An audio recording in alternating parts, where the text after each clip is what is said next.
यार मेरे ऐसे आचरण तो है नहीं, पता नहीं भगवान ने स्वीकार किया है मुझे कि नहीं। मैं शरणागत तो अपने को कहता हूं, भगवान ने स्वीकार किया है कि नहीं, ये कभी शंका न करें। और हम आपको बताएं, शरणागत वही होता है जिसको पहले भगवान स्वीकार करते हैं। तुम्हारी बाद में बात आती है मन में कि मैं भगवान की शरण में हूं, भगवान ने तुम्हें पहले स्वीकार किया है। हमारी बात मान लो, भगवान ने तुम्हें पहले स्वीकार किया ये जीव मेरा, तो उस जीव के हृदय में आ गया भगवान मेरे, मैं भगवान की शरण में। अरे निश्चिंत हो जा, काहे को जब कह रहे तो अपने निश्चिंत हो जाते, काहे को झगड़ा कर रहे हो। मैं भगवान का हूं, सदा रहूंगा, मुझे इसमें कोई संशय नहीं है। अपनी मूर्खतावश अपने को भगवान से कहीं अलग ना मान ले कि मैं तो शरणागत कहां। ऐसी गलती मत करना। केवल स्वीकृति से भगवत प्राप्ति हो जाएगी। भगवान हृदय की बात को देखते हैं कि ये मेरा हुआ है, बस कि मैं भगवान की शरण में हो गया तो मेरे को काम नहीं सताना चाहिए, मेरे में क्रोध नहीं आना चाहिए। और भगवान के लड़का ही काम है। बहुत तुम्हें हम सुलझी हुई बात कह रहे हैं, इस बात में ना परीक्षा करना कि अगर शरणागत है तुम्हारे अंदर काम नहीं आ सकता, तो आपने अपने हृदय को भगवान को दिया ना, तो भगवान के लड़का है वो आ सकते हैं। अब हमको कोई चिंता की बात नहीं है। उपद्रव करेंगे, तोड़फोड़ करेंगे तो बाप देखेंगे द्वारिकाधीश। तुम निश्चिंत रहो, तुम काहे को चिंता कर रहे हो। पर इसमें नाम नहीं छूटना चाहिए, ये बात पक्की मान लीजिए। भजन नहीं छूटना चाहिए कि भजन छोड़ के हम गंदी बातें कर रहे हैं और बोल रहे कि भगवान सब करवा रहे हैं, तो फिर भगवान ने नरक की व्यवस्था भी बनाए। भजन नहीं छोड़ना है, जानबूझ के गलत नहीं करना है। हो जाए तो हमें चिंता भी नहीं करनी, क्योंकि हम भगवान की शरण में हैं।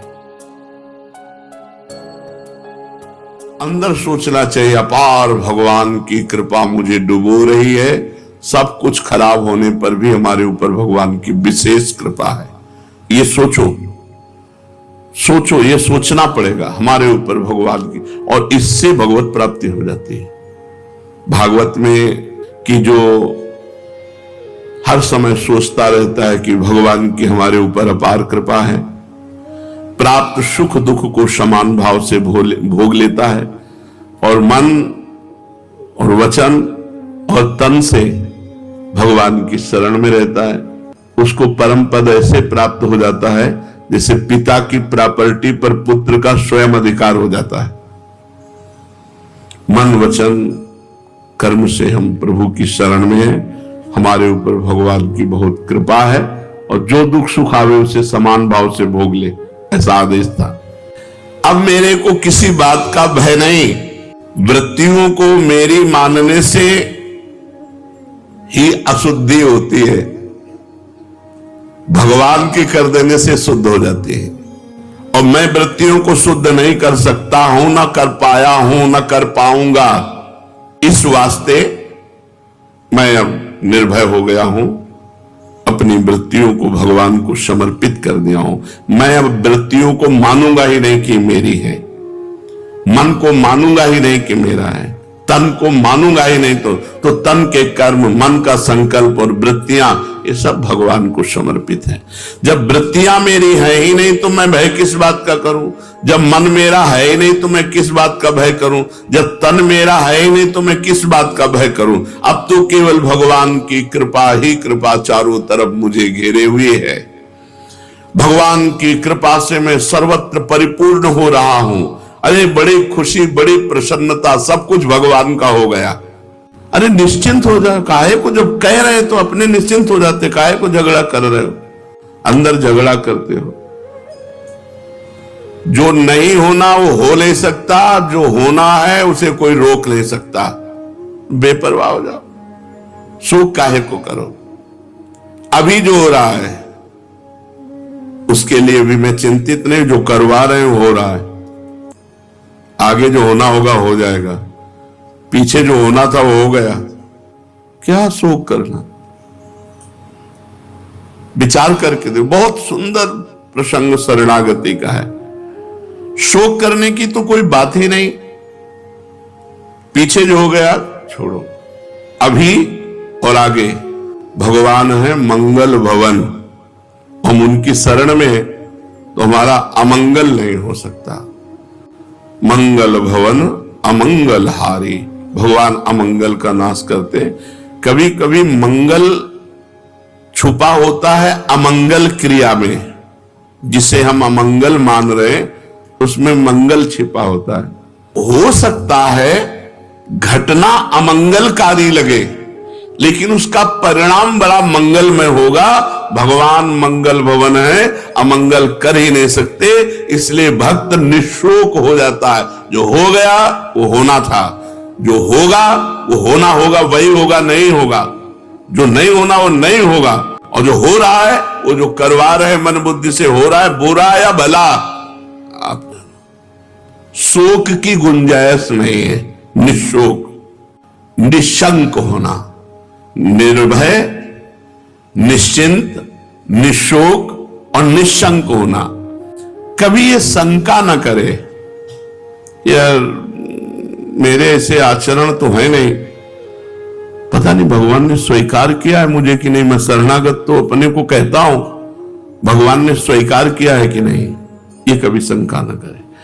और हम आपको बताएं, शरणागत वही होता है जिसको पहले भगवान स्वीकार करते हैं। तुम्हारी बाद में बात आती है मन में कि मैं भगवान की शरण में हूं, भगवान ने तुम्हें पहले स्वीकार किया है। हमारी बात मान लो, भगवान ने तुम्हें पहले स्वीकार किया ये जीव मेरा, तो उस जीव के हृदय में आ गया भगवान मेरे, मैं भगवान की शरण में।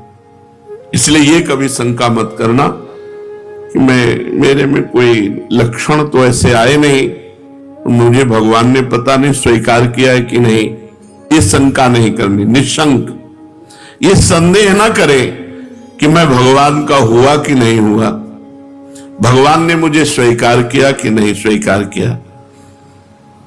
विश्वास कब होगा? मान लो अगर शंका भी हो गई, भगवान ने कृपा की, भगवान ने स्वीकार किया, तो हमें संत समागम मिल गया, तो अपने लोगों को तो प्रमाण भी मिल गया कि मैं भगवान का हूं, क्योंकि हमें संत समागम मिल रहा है।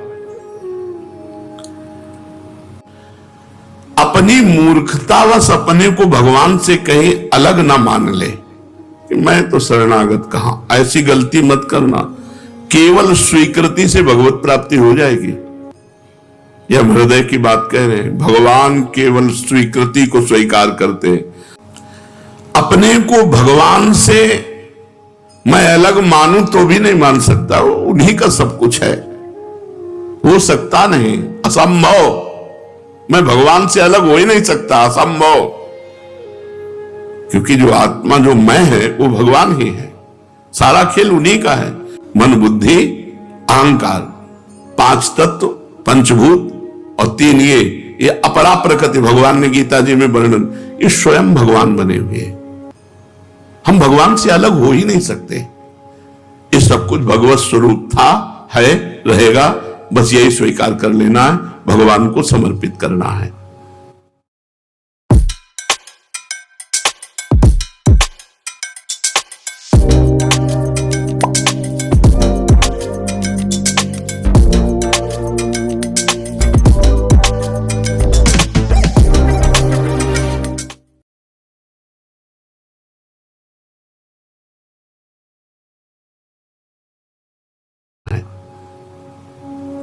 भगवान ने कहा है तू मेरा अंश है, तो गंगाजल का एक चम्मच गंगाजल, एक टैंकर गंगाजल, गंगाजल गंगाजल है। तो हम भगवान के अंश, भगवत स्वरूप है, हम भगवान से अलग हो ही नहीं सकते। इस प्रकार ये निश्चित करो कि मैं भगवान का हूं, भगवान मेरे। इस वास्तविक तत्व को स्वीकार कर लो। ये कभी शंका मत करो कि मैं भगवान के शरण में हुआ कि नहीं हुआ, आधा हुआ कि पूरा हुआ। सब कुछ भगवत स्वरूप है, मैं भी भगवत स्वरूप हूं। ये प्रकृति का रचा हुआ शरीर भी भगवत स्वरूप है।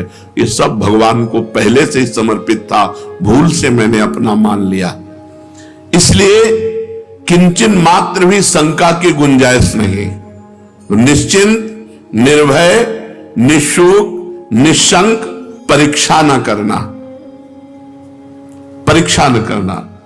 भगवान की शरण में होकर ऐसी परीक्षा न करे कि मैं भगवान की शरण में हो गया तो मेरे को काम नहीं सताना चाहिए, मेरे में क्रोध नहीं आना चाहिए। और भगवान के लड़का ही काम है, पुत्र प्रद्युम्न के रूप में। ये भगवत स्वरूप है, सब कोई साधारण थोड़ी है। प्रद्युम्न जी अपने घर आवे लौट करके तो मना करेंगे क्या भगवान श्री कृष्ण? क्यों? भगवान श्री कृष्ण के महल में बोले काम का प्रवेश हो ही नहीं सकता। नहीं, शरणागत भक्त के हृदय में काम का प्रवेश हो ही नहीं सकता, और भगवान श्री कृष्ण के घर में प्रद्युम्न का प्रवेश हो सकता है? हो सकता है ना? इसलिए संशय मत करना, बड़ी ऊंचाई में भी इनका प्रवेश है, क्योंकि लड़के बच्चा है सब भगवान के। बहुत तुम्हें हम सुलझी हुई बात कह रहे हैं, इस बात में ना परीक्षा करना कि अगर शरणागत है तुम्हारे अंदर काम नहीं आ सकता, तो आपने अपने हृदय को भगवान को दिया ना, तो भगवान के लड़का है वो आ सकते हैं। अब हमको कोई चिंता की बात नहीं है।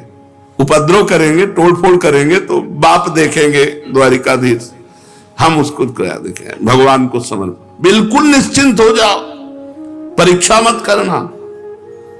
बहुत सुलझी हुई शरणागति का विषय चल रहा, बिल्कुल आनंदित रहो। यदि मेरे में लक्षण नहीं घट रहे संतों के, भक्तों के, तो मैं भगवान की शरण में नहीं हुआ। क्योंकि अगर शरण में हुआ होता तो मेरे में सारे सद्गुण आ जाते। वो आपको बताएं, कभी किसी को ऐसा अनुभव नहीं होता कि मेरे में सारे सद्गुण आ गए। अगर अनुभव होता है तो शरणागत नहीं है, क्योंकि शरणागत में कभी अहंकार नहीं होता। वो अहंकार के बिना अनुभव कौन कराएगा कि मैं सद्गुणी हूं? अहंकार के बिना ये अनुभव कौन कराएगा कि मैं सद्गुणी हूं? जब अहंकार रहित हो गया तो उसको अधमता नजर आती है अपने में। सद्गुण कभी, बड़े से बड़े सद्गुण, और ये दैन्यता, ये दीनता, ये बड़ा सद्गुण है, सबसे बड़ा सद्गुण है। उनमें दैन्यता रहती है, अधमता रहती है। हमारे हृदय में जब तक भगवान से अपनापन नहीं होता तब तक ये सब बातें रहती। सबरी जी कह रहे, अधम ते अधम, अधम अति नारी, तिनमा मैं मतिमंद अघारी। कभी उनको भान हुआ कि मेरे में इतने सद्गुण जोर के हैं कि संपूर्ण दंडकारण्य के ऋषियों का त्याग करके भगवान हमारे घर पधारे? भगवान हमारे नहीं, उनको है कि भगवान करुणा करके आए, मैं तो अधम ते अधम, अधम अति नारी। इसलिए भक्त में, शरणागत भक्त में कभी नहीं आना चाहिए कि मेरे में तो सद्गुण आए नहीं जो आना चाहिए। आ गए हैं लेकिन तुम्हें अनुभव में नहीं होगा, क्योंकि अनुभव में आ गया तो अभिमान आ जाएगा। तो तुम्हें परीक्षा नहीं करनी अपनी, अपने शरणागति की। देखो, जब हमसे गलती होती है तब हमें भगवान पे गुस्सा आती है। जैसे हमारा मन गलत गया, बार बार गलत जा रहा है, उस समय हमने ये नहीं सोचा कि ये मन तो भगवान को समर्पित कर चुके, हम परेशान क्यों हो? तो गुस्सा आती है ठाकुर जी के ऊपर कि यही शरणागति है आपकी। आज तक मन नहीं सुधार पाए, बड़े बलशाली बनते हो, आओ मैं तुम्हें कल्याण कर दूंगा, सुख दे। पर वहां गलती हमसे हो रही है कि हम मन को अपना मान रहे हैं और ठाकुर जी को दूरी करके बात कर रहे। ये जो हम बोल रहे हैं गुस्सा में, ये हम क्या सब साधकों की बातें हैं? तो ये हम जो बोल रहे हैं इसमें हम गलती कर रहे हैं। भगवान की वस्तु को हम अपनी मान रहे हैं और भगवान को पराया मान रहे हैं। आप ठीक करो इसे, नहीं आपकी वस्तु ठीक करो तो ठीक करो, ना ठीक करो ना ठीक करो। तो हमें कभी परीक्षा नहीं लेनी, विपरीत धारणा का, भावना का त्याग करना। भगवान के शरणागत में विपरीत धारणा भी कैसे हो सकती है? जब मैं भगवान का हूं तो विपरीत भावना कैसे हो सकती है? भगवान का मेरा जो परस्पर संबंध है अटूट है, अखंड है, नित्य है। विपरीत भावना तब आती है